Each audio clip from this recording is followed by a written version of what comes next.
Assalamualaikum warahmatullahi wabarakatuh. Selamat pagi, salam sejahtera untuk kita semua. Yang terhormat Pak Wakil, Bapak Ibu Hakim, seluruh pejabat struktural dan Cakim, dan juga aparatur PT UN Yogyakarta. Yang pertama kita bersyukur kepada Tuhan, pagi hari ini kita masih diberi nikmat sehat, sehingga masih bisa melakukan berbagai aktivitas yang menjadi tugas dan tanggung jawab kita di kantor ini. Bapak Ibu, latar belakang sosialisasi ini gitu ya, selain memang untuk kebutuhan layanan, kalau kebutuhan layanan itu pasti berpikirnya ya cukuplah hanya petugas PTSP saja, pasti kan seperti itu. Tetapi di dalam perjalanan kita mengemban amanah di kantor ini Bapak Ibu, salah satu tanggung jawab pimpinan di kantor itu adalah bagaimana seluruh aparaturnya itu bukan hanya tahu, tapi memang memahami sistem yang berjalan di kantor itu gitu ya. Jangan sampai ketika kita tidak pernah tahu siapa yang ketumpuan gitu ya. Ketika ada orang memintakan informasi ke pengadilan ini, bisa jadi memang itu petugas PTSP yang memang menjadi tupoksinya. Tetapi bisa jadi pertanyaan itu akan ditujukan kepada Bapak Ibu Hakim, kepada Bapak Ibu Panitra, pengganti, atau siapapun pejabat struktural di kantor ini, bahkan aparatur gitu ya. Nah, jangan sampai kita tidak tahu sama sekali minimal gambaran umumnya bahwa di lembaga kita, Mahkamah Agung itu ada SK khusus yang memang mengatur tentang keterbukaan informasi. Itu sebenarnya dimulai dari SK 144 jauh sebelum Undang-Undang Keterbukaan Informasi. Jadi ini Bapak Ibu gitu ya, jangan kita sampai tidak tahu gitu ya. Ini salah satu pertanggungjawaban kita gitu ya. Ada ketentuan di lembaga kita dan kita memahami minimal garis besarnya. Detailnya mungkin yang mendapatkan amanah untuk mengerjakan layanan tersebut. Tetapi kita sebagai insan Mahkamah Agung setidak-tidaknya tahu, satu, kita ada SK yang mengatur tentang keterbukaan informasi. Kedua, kita tahu minimal apa itu struktur lembaganya. Ketiga, kalau ada yang bertanya memulai dari mana dan diakhiri di mana mengajukan permohonan itu, minimal itu Bapak Ibu. Nanti di dalam sosialisasi ini silahkan Bapak Ibu kalau ada khususnya bagi petugas layanan PTSP yang terkait informasi ataupun bagi Bapak Ibu Hakim, mari kita berdiskusi. Jangan-jangan ketika kita menjalankan tupoksi kita, selama ini ada kendala, atau selama ini ada yang tidak terpantau oleh kita, atau memang ada pembiaran. Mari kita diskusikan untuk memang kita cari jalan keluarnya. Kita sekarang membangun semangat tidak berfokus pada masalah. Kalau kita berfokus pada masalah, kita selalu hanya mengeluh. Mengeluhnya itu gini, SDM kita nggak mampu, SDM kita A, SDM kita ini, sarpras kita ini, itu kita ini. Nah itu kalau kita fokus pada masalah, nggak akan ada habis-habisnya Bapak Ibu. Mari kita selalu cari solusi. Ketika disampaikan kepada kami sebagian besar tidak paham tentang SK ini, kita lakukan sosialisasi. Sebagian besar masih salah mengerjakan ini, kita lakukan sosialisasi. Kita berfokus saat ini semangat kerjanya adalah mencari semua solusi terhadap masalah yang dibebankan kepada kita. Supaya memang masalah itu berkurang kalau belum bisa berakhir. Nah seperti itu Bapak Ibu yang bisa saya sampaikan pada pagi ini. Mari kita proaktif di dalam diskusi ini supaya memang ini menambah wawasan kita dan juga yang bagi sudah paham ini mengasah untuk diingatkan kembali gitu ya dan disegarkan dan mari kita menggunakan kata saling. Tidak ada yang bodoh di sini, tidak ada yang pintar di sini, tapi saling membangun untuk memberikan layanan terbaik di kantor kita. Ini yang bisa saya sampaikan, kurang lebihnya mohon maaf. Assalamualaikum warahmatullahi wabarakatuh. Assalamualaikum warahmatullahi wabarakatuh. Selamat pagi Ibu Ketua, Bapak Wakil, Bapak Ibu Hakim, pejabat struktural fungsional dan seluruh keluarga besar PT UN Yogyakarta. Izinkan saya Farabi pagi hari ini menyampaikan mengenai standar pelayanan informasi publik di pengadilan berdasarkan SKKMA 2144. Mungkin ada beberapa di sini akan ada beberapa highlight apa yang sudah bagus begitu, apa sudah pencapaiannya seperti apa dan apa yang mungkin dapat dimaksimalkan. Ini pertama, tahun lalu di tahun 2024 PT UN Yogyakarta meraih anugerah Mahkamah Agung peringkat ke-1, anugerah sebagai pengadilan terbaik dalam pelaksanaan keterbukaan informasi kategori PT UN dengan beban perkara 1-50. Mungkin bisa ditepuk tangan. Nah, ini suatu prestasi ya Bapak Ibu, karena ini setiap tahun selalu dievaluasi dan kemudian Petun Jogja bisa mendapatkan anugerah, dan ini nggak main-main, peringkat pertama seperti itu. Selanjutnya, nah, untuk dasar hukum keterbukaan informasi publik, ini undang-undangnya di Undang-Undang Nomor 14 Tahun 2008. Kemudian di Mahkamah Agung sendiri ada SKKMA 2144 Tahun 2022. Tadi sempat disebutkan oleh Ibu Ketua kalau Mahkamah Agung itu pelopor. Jadi untuk keterbukaan informasi publik itu bahkan sebelum ada Undang-Undang 14 Tahun 2008, Mahkamah Agung sudah lebih dulu mengeluarkan SKKMA mengenai keterbukaan informasi publik. Jadi Mahkamah Agung itu secara organisasi sangat sadar mengenai pentingnya keterbukaan informasi publik. Nah, kemudian yang terbaru di tahun 2023 ini ada SK Sekma mengenai monitoring dan evaluasi layanan informasi publik di pengadilan. Selanjutnya, nah, di SKKMA tadi ada beberapa poin penting Bapak Ibu. Nah, yang pertama, ini di diktum keduanya, pada intinya SKKMA ini ingin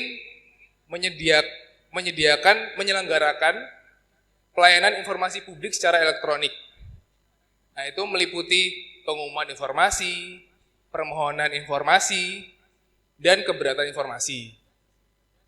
Nah, gimana di PT UN Yogyakarta? Di PT UN Yogyakarta sendiri sudah ada Bapak Ibu. Jadi ada websitenya, mungkin bisa sama-sama diakses. Yang belum tahu ada di ppid.ptun-yogyakarta.go.id. Ini website untuk pelayanan di PT UN Yogyakarta. Nah, di website itu sudah ada layanan pengumuman informasi dan permohonan informasi yang secara elektronik. Tapi yang satu yang belum ada, yaitu keberatan informasi, belum dapat dilaksanakan secara elektronik. Jadi untuk dua layanan, yaitu pengumuman informasi dan permohonan informasi sudah dapat secara elektronik, namun hanya untuk keberatan ini belum dapat dilakukan secara elektronik. Kemarin saya juga sempat ngecek di beberapa pengadilan, memang ini mungkin ini websitenya semacam template atau seperti apa. Jadi beberapa pengadilan juga fiturnya sama. Jadi untuk pengumuman informasi dan permohonan informasi itu bisa secara elektronik, tapi ternyata untuk keberatan memang rata-rata belum ada fitur seperti untuk elektroniknya begitu. Nah, mungkin kedepannya ini bisa dilengkapi ya, karena ini memang amanat dari SKKMA itu bahwa pengumuman informasi, permohonan informasi, dan keberatan itu semuanya bisa secara elektronik. Seperti itu. Selanjutnya, nah ini mengenai di diktum keempat ada mengenai juru bicara pengadilan dan PID.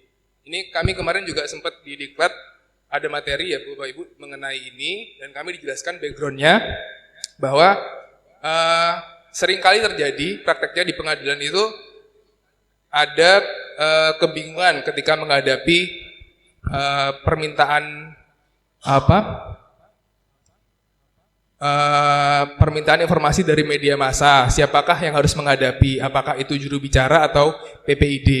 Nah, di SKKMA ini sudah ditegaskan bahwa untuk informasi keluar, yaitu antara lain ke media massa, itu harus dilaksanakan oleh juru bicara. Nah, fungsinya PPID itu di mana? Nah, dia menyediakan informasi kepada si juru bicara ini, begitu. Jadi bukan PPID-nya yang menghadapi media massa atau pihak luar, tapi harus juru bicaranya, seperti itu. Nah, di PT UN Yogyakarta sudah terdapat 2 hakim yang ditetapkan sebagai juri bicara, yaitu Pak Dedi dan Pak Bowo. SK yang terakhir seperti itu, gitu. Dan sudah terdapat struktur PPID yang ditetapkan. Jadi Nanti untuk informasi keluar harus melalui juri bicara dan PPID mendukung juri bicara dalam menyediakan informasi yang dibutuhkan, seperti itu. Ini ditegaskan dalam SKKMA 2144. Selanjutnya, nah ini kategori informasi, ada informasi secara berkala, serta-merta, setiap saat. Next.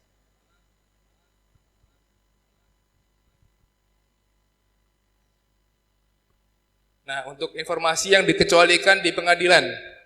Nah, ada informasi dalam proses musyawarah hakim, kedua identitas lengkap hakim dan aparatur pengadilan yang diberikan sanksi, kemudian SKP atau evaluasi kinerja hakim dan aparatur pengadilan, 4 identitas pelapor terkait laporan pelanggaran aparatur pengadilan, 5 informasi yang dapat mengungkap identitas pihak dalam putusan perkara yang dianonimisasi, dan ke-6 ada berita acara sidang dan alat bukti. Ini informasi yang dikecualikan di pengadilan. Jadi perlu diperhatikan untuk apabila ada nanti pemohon informasi yang meminta informasi terkait 6 item ini, maka itu tidak bisa diberikan karena termasuk informasi yang dikecualikan di pengadilan. Seperti itu. Next. Nah, untuk informasi publik tadi di website TPID. Di website TPID itu ada menu daftar informasi publik. Nah, ketika diklik, kemarin ini saya ngecek bahwa daftar informasi publik yang tersedia adalah periode tahun 2023. Jadi mungkin perlu diperbaharui ya Bapak Ibu. Jadi untuk lebih update seperti itu. Next. Untuk selanjutnya informasi berkala. Nah, informasi berkala ini sudah dirinci di website, namun belum semua itu tersedia linknya. Jadi ada beberapa yang sudah untuk link informasi sudah tersedia, tapi beberapa informasi belum tersedia link untuk informasi tersebut. Seperti itu. Next. Nah, ini untuk struktur pelaksana di website. Mungkin untuk struktur ini juga bisa diperbarui dengan keadaan pejabat terkini, karena seperti diketahui antara lain sekretaris kan sudah bukan Pak Budi Suryana, jadi bisa diperbarui seperti itu. Selanjutnya untuk prosedur. Nah, ini prosedur yang ada di SKKMA. Ini untuk bagian prosedur ini saya cek sudah sesuai. Jadi dengan SOP yang dimiliki oleh Petunjuk Jakarta. Namun ada sedikit highlight yang perlu mungkin didiskusikan kembali, yaitu khusus mengenai jangka waktu proses untuk memberikan informasi. Jangka waktu pelayanan informasi. Kalau di SOP di sini, di Petunjuk Jogja, jangka waktu maksimal pelayanan adalah 2 hari. Sedangkan di SKKMA 2144, jangka waktu maksimal adalah 10 hari kerja. Dan dapat diperpanjang maksimal 7 hari kerja. Berarti memang di Petunjuk Jakarta bagus 2 hari. Tapi mungkin dipertimbangkan apakah 2 hari ini memang visible atau bisa dilakukan apa tidak. Atau perlu diganti atau sudah pas 2 hari saja seperti itu. Karena untuk dari SKKMA sendiri waktunya cukup longgar. Bisa maksimal adalah 10 hari dan dapat diperpanjang 7 hari lagi. Seperti itu. Terima kasih. Next. Ini untuk permohonan prosedur permintaan informasi publik. Nah, ini yang elektronik ya di website. Ini ada kolom-kolomnya, ada kategori pemohon, nama lengkap, alamat email, nomor telepon, pekerjaan. Ini isian yang ada di website. Nah, ada yang belum ada di sini, yaitu adalah persyaratan permohonan identitas. Jadi di SKKMA itu salah satu persyaratan yang harus ada, yaitu adalah pemohon informasi itu harus melampirkan identitasnya. Tetapi di website ini belum ada untuk identitas pemohon informasi. Jadi seenggaknya ada nomor identitasnya, jenis identitasnya, atau lampiran dokumen yang disertakan untuk identitasnya. Nah, ini mestinya perlu dilengkapi karena itu adalah syarat yang wajib ditetapkan di SKKMA. Begitu. Next. Nah, ini untuk formulir permohonan informasi.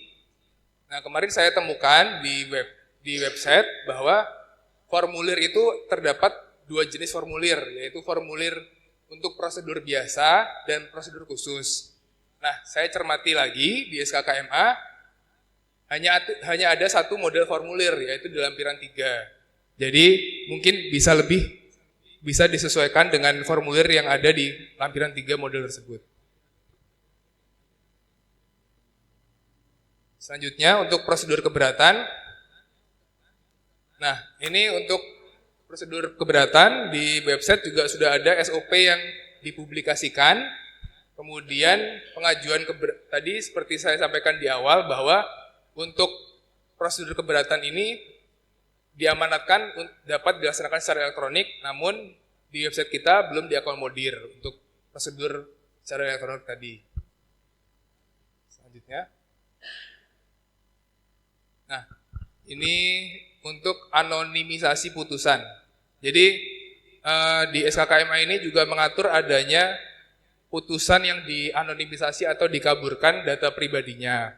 Nah, ini untuk